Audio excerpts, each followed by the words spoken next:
कभी सोचा है कि कागज का एक छोटा सा टुकड़ा, जिसे हम पासपोर्ट कहते हैं, वो हमें दुनिया में कहीं भी एक पहचान कैसे देता है? ये सिर्फ कागज नहीं है, ये एक कानूनी पहचान है। तो आज हम भारतीय संविधान के अंदर छिपे उसी कानूनी ताने बाने को समझने की कोशिश करेंगे, जो ये तय करता है कि कौन भारत का नागरिक है और कौन नहीं। तो सवाल यह है कि कानूनी तौर पर किसी को नागरिक बनाता क्या है? ये सिर्फ एक एहसास की बात नहीं है, बल्कि हमारे संविधान में लिखे गए कुछ बहुत ही साफ नियम हैं। जरा सोचिए, जब 1950 में संविधान लागू हुआ तो सबसे बड़ा सवाल यही था कि आजाद भारत का पहला नागरिक कौन होगा। देखिए, जब हम नागरिकता शब्द सुनते हैं तो हमारे दिमाग में क्या आता है? शायद एक पासपोर्ट या वोट डालने का अधिकार। और ये सब बिल्कुल सही है, लेकिन ये तो नागरिक होने के फायदे हैं। इन सब की जड़ें हमारे संविधान के शुरुआती आर्टिकल्स में हैं। जैसे अनुच्छेद 5 ने तय किया कि जो भारत में रह रहे थे वो नागरिक होंगे। अनुच्छेद 6 ने पाकिस्तान से आए लोगों के लिए नियम बनाए और अनुच्छेद 8 ने उन लोगों के बारे में बताया जो विदेश में रहते थे पर भारतीय मूल के थे। चलिए अब भारतीय संविधान में नागरिकता से जुड़े हिस्से की नींव से शुरू करते हैं। अनुच्छेद 10 हमें एक शुरुआती बिंदु देता है, जिसे हम एक तरह का डिफॉल्ट नियम कह सकते हैं। यह नियम बहुत ही सरल भाषा में कहता है कि अगर आप भारत के नागरिक हैं तो आप नागरिक बने रहेंगे। समझ लीजिए, ये एक तरह का ऑटो पायलट मोड है। अब हो सकता है कि यह कानूनी भाषा थोड़ी मुश्किल लगे, पर इसका असली मतलब बहुत ही सीधा और सरल है। यह बस इतना कहता है कि अगर आप एक बार भारत के नागरिक बन गए तो आप नागरिक बने रहेंगे, जब तक कि संसद कोई ऐसा कानून न बना दे जो कुछ और कहता हो। तो यहां पर जो सबसे जरूरी बात है वो ये है कि अनुच्छेद 10 निरंतरता यानी कंटिन्यूटी का सिद्धांत देता है।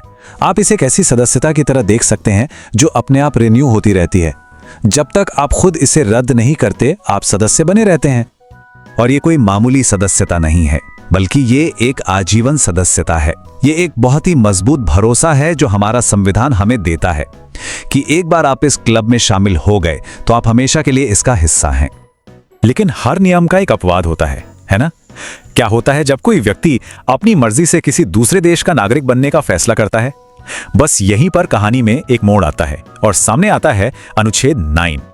अनुच्छेद 9 इस मामले में बिल्कुल साफ है।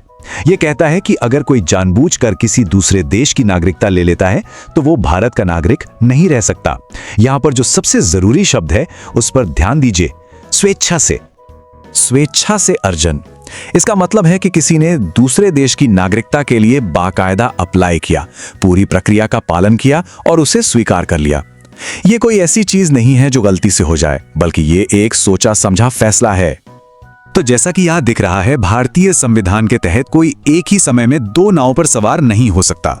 या तो कोई भारत का नागरिक है या फिर किसी और देश का, अगर उसने अपनी मर्जी से उस देश की नागरिकता चुनी है।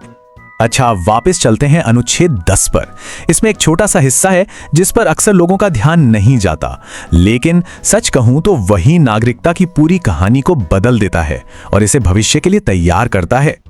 ये रहा वो हिस्सा, ऐसी विधि के उपबंधों के अधीन रहते हुए जो संसद द्वारा बनाई जाए। बस इतनी सी लाइन हमारी संसद को नागरिकता के नियमों को बदलने की बहुत बड़ी शक्ति दे देती है। और इस शक्ति को और भी मजबूती देता है अनुच्छेद 11, जो साफ तौर पर संसद को नागरिकता से जुड़े किसी भी विषय पर कानून बनाने का पूरा अधिकार देता है। तो इसका मतलब क्या हुआ?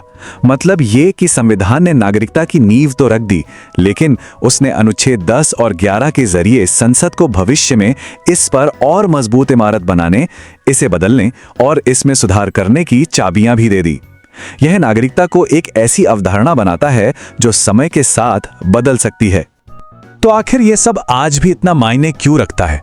क्योंकि यह हमें दिखाता है कि हमारा संविधान कोई पत्थर की लकीर नहीं है, बल्कि एक जीवंत दस्तावेज है जो समय के साथ विकसित हो सकता है और बदलती दुनिया के साथ कदम से कदम मिलाकर चल सकता है।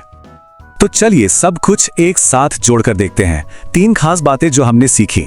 पहला, नागरिकता डिफॉल्ट रूप से जारी रहती है। यह है अनुच्छेद 10 का भरोसा। दूसरा, अगर कोई अपनी मर्जी से किसी दूसरे देश की नागरिकता चुनता है तो वो भारतीय नागरिकता खो देता है।